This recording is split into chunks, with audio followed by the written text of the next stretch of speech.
This is the story of Prince Ladi and the beautiful Damsel. In the prosperous Zola kingdom, King Raja ruled with kindness, wisdom, and a deep love for his people.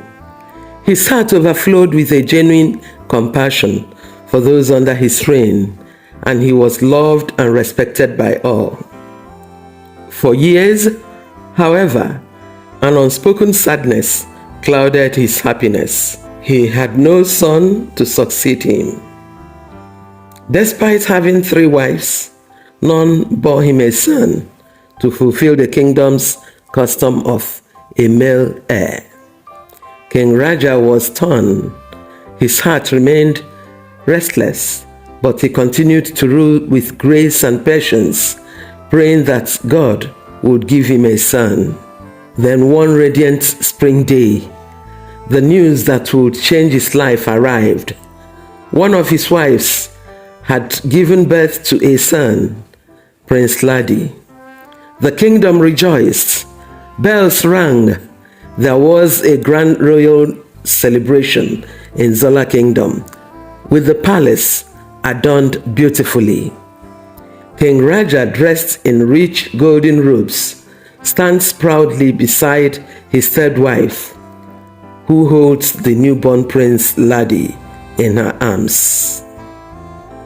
The people of the kingdom danced in the streets, and gratitude filled every home. The child, adored by all, grew up strong, wise, and capable in many ways. Prince Ladi was his father's pride and joy, and as he came of age, his father saw in him the legacy he had longed for, a son to inherit his throne, wisdom, and heart. But unbeknownst to his father, Prince Ladi harbored a darkness within him. As he grew older, his confidence transformed into arrogance, and his strength, once admired, turned oppressive. The prince believed that his status afforded him anything he desired. He treated the people of Zola kingdom not as the cherished subjects his father loved, but as tools to satisfy his whims. The young ladies who once admired his charming looks became mere objects of his cruel games. But for him, any interest he showed was hollow, serving only his selfish appetites. He would flatter the young women with practiced words, leading them to believe they held his affection, only to discard them once his interest faded. For Ladi, there was a thrill in the chase and conquests, and then an almost immediate dismissal. The young ladies who had caught his attention were left humiliated, some shunned by their own families, bearing shame from his empty promises. He would openly mock their pain, sneering at them if they showed any sign of heartache, often warning them that he, as the prince, could not be bound by the same rules that governed others. Over time, Prince Ladi's cruelty grew more severe. His power and privilege emboldened him, and he began to force his way into the lives of these women, taking what he wanted with a sense of entitlement that knew no limits. He believed it was his right as a prince to do as he pleased, ignoring their pleas and tears, dismissing their pain as meaningless. His detachment left them devastated.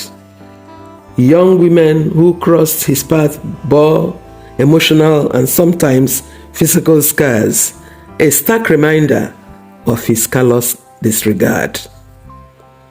In his eyes, they were beneath him, tools for pleasure and manipulation, and he made no attempt to conceal his disdain once he was finished with them. His attitude towards these women grew more toxic with each encounter, making him infamous for his heartless action.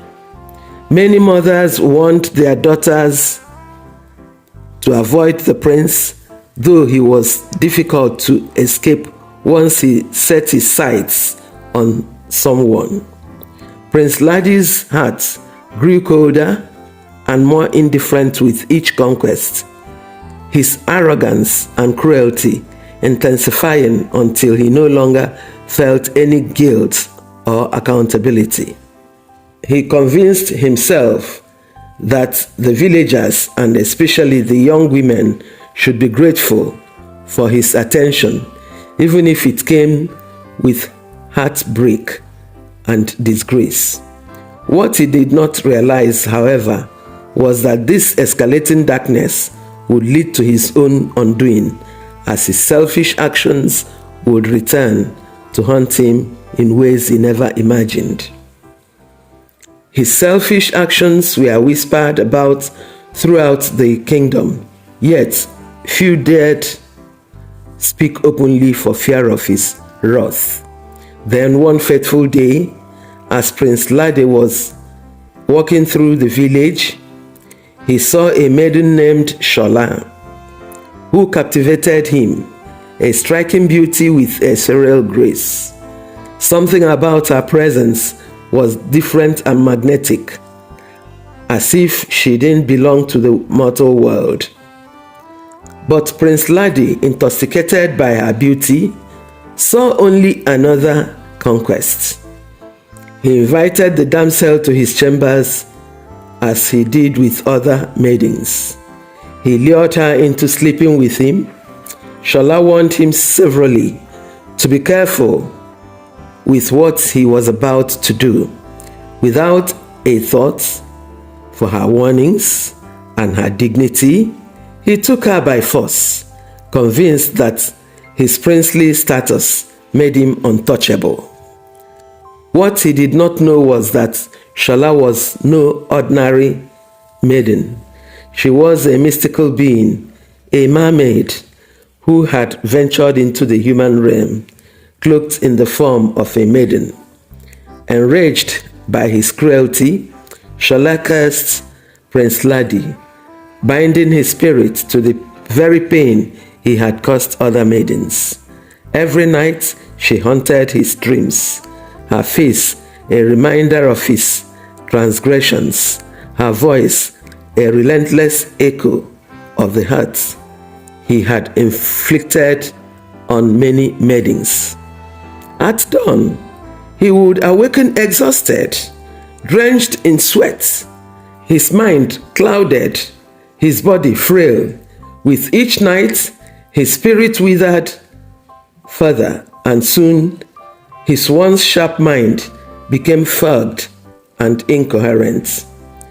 For months, he was severely tormented. The approach of nightfalls brought turmoil to his heart. He dreaded falling asleep, because once his eyes closed, he would be sucked in from one nightmare to another. He started living constantly in fear, and his paranoia made him withdrawn and introverted. The once bubbly and outgoing prince became a complete shadow of himself. He who had once towered above others in strength and pride now stumbled through the palace like a shadow, drained and broken. King Raja watched in despair as his beloved son declined, withering before his eyes. He got so worried that he started seeking for solutions. As Prince Ladi's torment worsened each night, he could no longer escape the reality of his actions. At first, he was in denial, trying to dismiss his nightmares and the exhaustion that consumed him as mere coincidence or perhaps some mysterious ailment. But night after night, Shola's hunting figure would appear in his dreams, her sorrowful yet fierce eyes piercing through his soul, bringing with them a pain that ran deeper than any physical wound.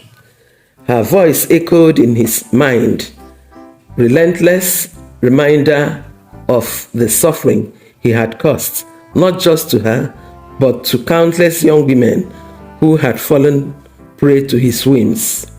For the first time in his life, Ladi felt vulnerable, stripped of his privilege and power. He no longer saw himself as the untouchable prince. Instead, he felt haunted and cursed, trapped in a cycle of suffering that he himself had created. The spark of arrogance that had once fueled him was now replaced by a growing dread. He was terrified not only of Shola's curse, but of facing the truth of who he had become. Unable to bear it any longer, Prince Ladi sought out his father, King Raja.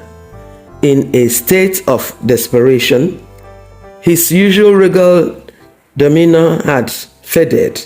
His face was sunken, his eyes bloodshot and empty, and his voice cracked as he struggled to hold back tears.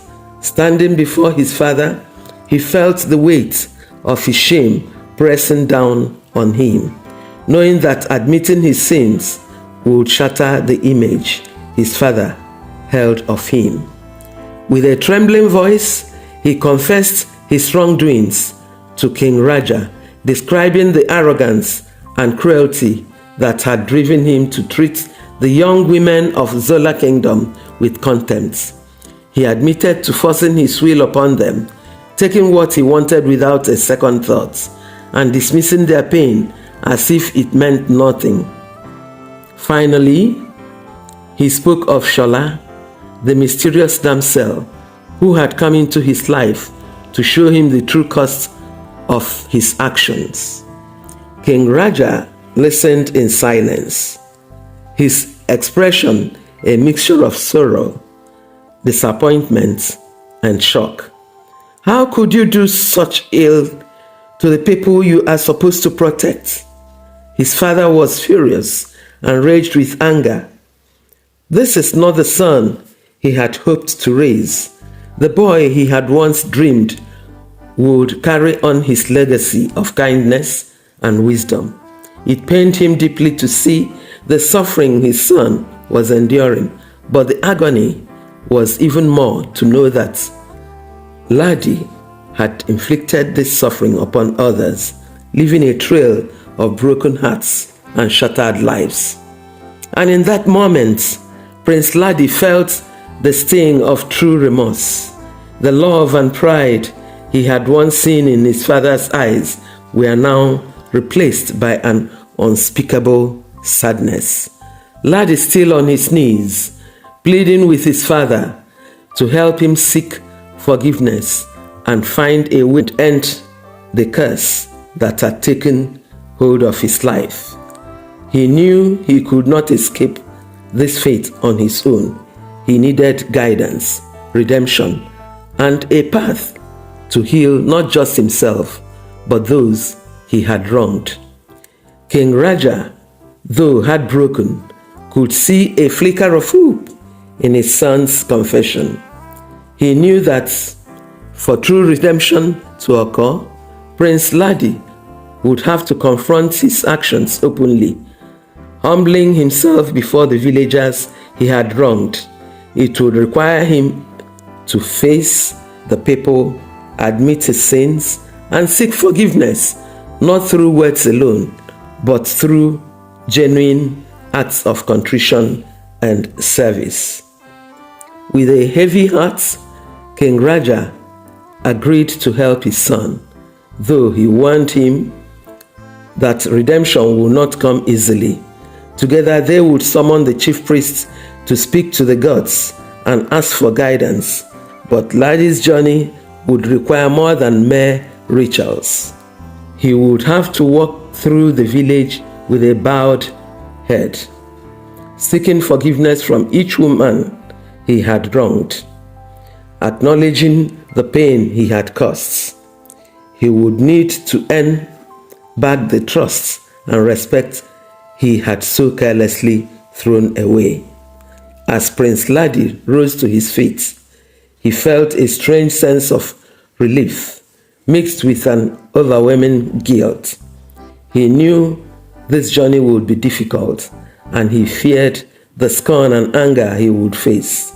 Yet, for the first time, he understood that his life was no longer his alone to shape. He was bound to the people of Zola Kingdom, to the pain he had caused, and to the healing he must bring. In that moment, Prince Ladi took his first step towards redemption, not as a prince, but as a flawed man seeking to reclaim the goodness that lay buried within him. And though the road ahead would be filled with trials and heartache, he resolved to endure it, knowing that only by humbling himself could he ever hope to be the man his father once believed him to be.